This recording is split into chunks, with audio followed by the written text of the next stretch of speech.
ये क्या बयानिया है अब पार्टी का जो मुसलसल बिलावल साहब बात कर रहे हैं कि पुराने सियासतदान रिटायरमेंट लें, घरों में बैठें, सिर्फ दुआ करें उनके लिए और मुल्क के लिए? इरशाद साहब, दो बातें हैं। एक तो ये है कि जिस एंगल से या जिस ऐनक से या जिस लेंस से मीडिया हमें देख रहा है जी। या हम पे तनकीद कर रहा है, अब वो अपनी जगह पे दुरुस्त होगा, लेकिन वो ये है कि कल हम इकट्ठे थे, आपस में बड़े दोस्त थे, आपस में बड़े मिलजुल के काम कर रहे थे, हुकूमत में थे, और आज हम एक दूसरे के खिलाफ हैं और एक दूसरे के खिलाफ तकरीरें कर रहे हैं और तनकीद कर रहे हैं। तो सवाल ये है कि हम कल हुकूमत में थे और ये कोई हमारे यहाँ अचंभे की बात नहीं है। सारी दुनिया के जमहूरी मुआशरों में और ख़ास तौर पे जो पार्लिमानी निज़ाम के अंदर है, वहाँ पे इसी तरह होता है कि हुकूमती जब भी कभी ऐसा मौका आता है कि हुकूमत के अंदर कोई जमात अक्सरियत हासिल नहीं कर पाती असेंबली में और हुकूमत बनाने के लिए उस वक्त मुल्क की जरूरत के तहत आपको इकट्ठा होना पड़ता है, तो अपोजिशन की जमातें एक दूसरे के मुखालिफ ही इकट्ठे होते हैं। वो बरतानिया हो, हिंदुस्तान हो, पाकिस्तान हो, दुनिया का कोई और पार्लिमानी जमहूरियत वाला मुल्क हो, तो ये कोई अचंभे की बात नहीं है। अब हम कल हुकूमत में थे तो लड़ तो नहीं सकते थे, एक दूसरे की गलतियां तो नहीं गिनवा सकते थे। अब हम कम लोगों के पास जा रहे हैं इलेक्शन में, और इलेक्शन में हमने क्या करना है, हमने अपना अपना नुक्ता नजर लोगों के सामने रखना है और हमने बताना है कि जी पहले भी आपने आजमाया था इस जमात को, वो हमें कहेंगे, हम उन्हें कहेंगे बाकी जमातों के ऊपर।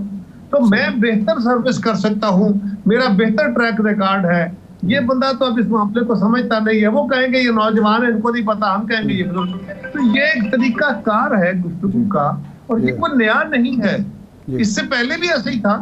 हाँ, दूसरी तरफ से ये कहा जा रहा है जिस तरह मौलाना ने कहा कि नहीं अब अभी बच्चे हैं, तो ये भी एक नाम, हमारी नजर में ये भी एक नामुनासिब सी बात है। तो सवाल ये है कि ये अपने मुखातिब को या अपने मुखालिफ को मुखातिब करने का एक तरीका है। इसको ये कहना बिलाशुबा, जरदारी साहब भी 70 साल से ऊपर हैं, खुर्शीद शाह साहब भी 70, मेरी जमात के बहुत सारे सीनियर लोग हैं, लेकिन वो कोई एक अलामती बात है ना। वो अपने मुखालफिन में मौलाना फजलुर रहमान तो शायद 70 के नहीं हुए अभी, या वो भी गए हों, मियां नवाज शरीफ साहब को कह रहे, तो उन्होंने क्या मुवाजना करना है? बिलावल साहब ने अपनी मुखालफ सियासी कुव्वतों से जो उनकी लीडरशिप है, क्या मुवाजना करना है? उन्होंने यही कहना है ना कि वो पहले आजमाए हुए हैं, आपने देखा हुआ है, 3-4 दफा रह चुके हैं, शहबाज शरीफ साहब ने ये किया, मौलाना फजलुर रहमान साहब ने ये किया और मुझे मौका मिला। तो ये कहना कि नौजवानों का जो जनरल तासर है कि नौजवानों को अभी इतना उनको समझ नहीं है, ये सियासत बड़े मुश्किल काम है, तो ये कहेंगे कि जी मुझे तो मौका दिया गया, मैंने मुश्किल 3 हालात में खारजा अमूर की वजारत संभाली और सारी दुनिया ने मेरी तारीफ की है, तो मुझे मौका दीजिए।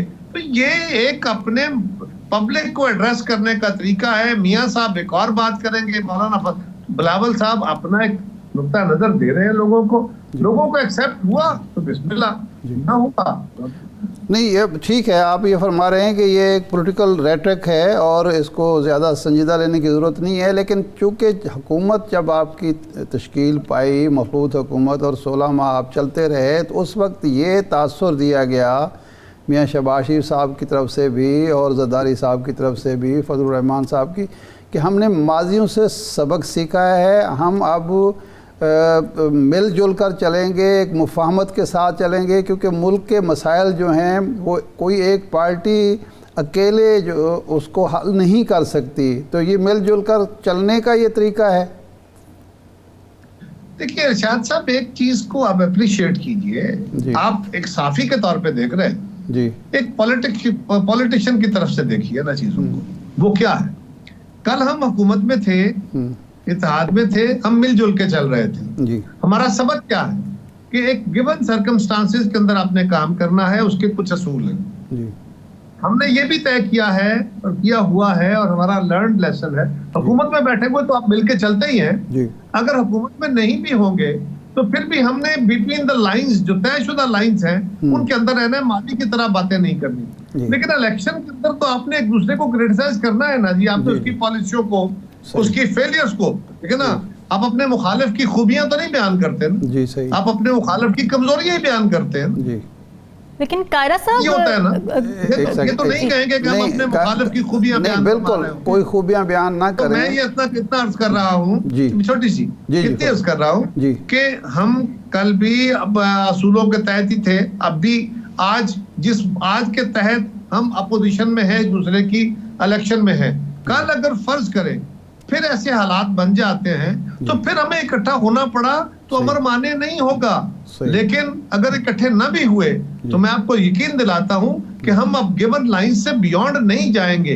ये है वो लर्न लेसन जिसका हम जिक्र करते रहे। अच्छा, अब बिलावल साहब, ये आपने कह दिया कि अब हम लड़ाई झगड़े की तरफ फिर भी नहीं जाएंगे, लेकिन बिलावल साहब और बात कर रहे हैं। कल उन्होंने ये कहा कि जो हालात इस वक्त पैदा कर दिए गए हैं, जिस तरह की फेवर मुस्लिम लीग को, नवाज शरीफ साहब को मिल रही है और लेवल प्लेइंग फील्ड दूसरी जमातों को हासिल नहीं है, तो इसके नतीजे में फिर धरने होंगे, फिर एहतजाज होगा और इलेक्शन की कोई जो है क्रेडिबिलिटी नहीं होगी। तो इसका मतलब है कि आप अगर मौजूदा सूरत हाल जिस तरह की फेवर आपकी पार्टी के बकौल मियां नवाज शरीफ साहब को मिल रही है, अगर मिलती रही तो फिर इलेक्शन के नतायज नाकाबिल कबूल होंगे।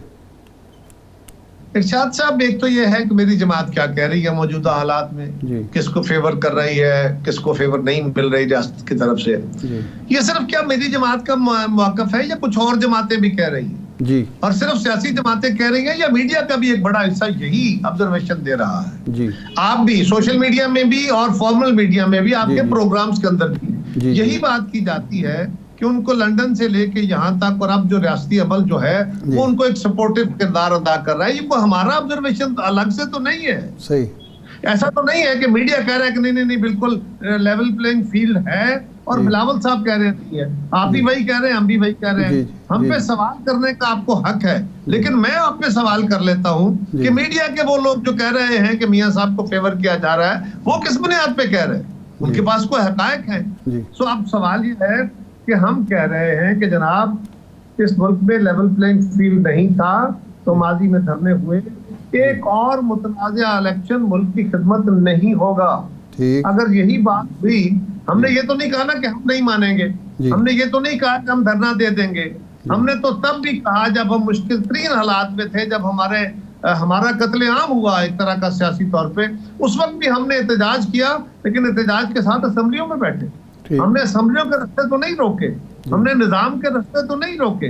तो हम कह रहे हैं इसका नुकसान होगा और हम नहीं तो कोई और हुकूमत जो नहीं मानेंगे, अल्टीमेटली वो लोग फ्रस्ट्रेशन में जाके जुलूस निकालेंगे, जलसे करेंगे। और लोगों का भी अब हमारा सियासी निजाम इतना फ्रेजाइल हो चुका है, लोगों का ट्रस्ट इस पे इतना उठ चुका है, अगर हमने इसी फिजा में लोगों को इलेक्शन में लेके गए तो लोगों का ट्रस्ट ना बना तो हुकूमतें कुछ डिलीवर नहीं कर पाएंगी।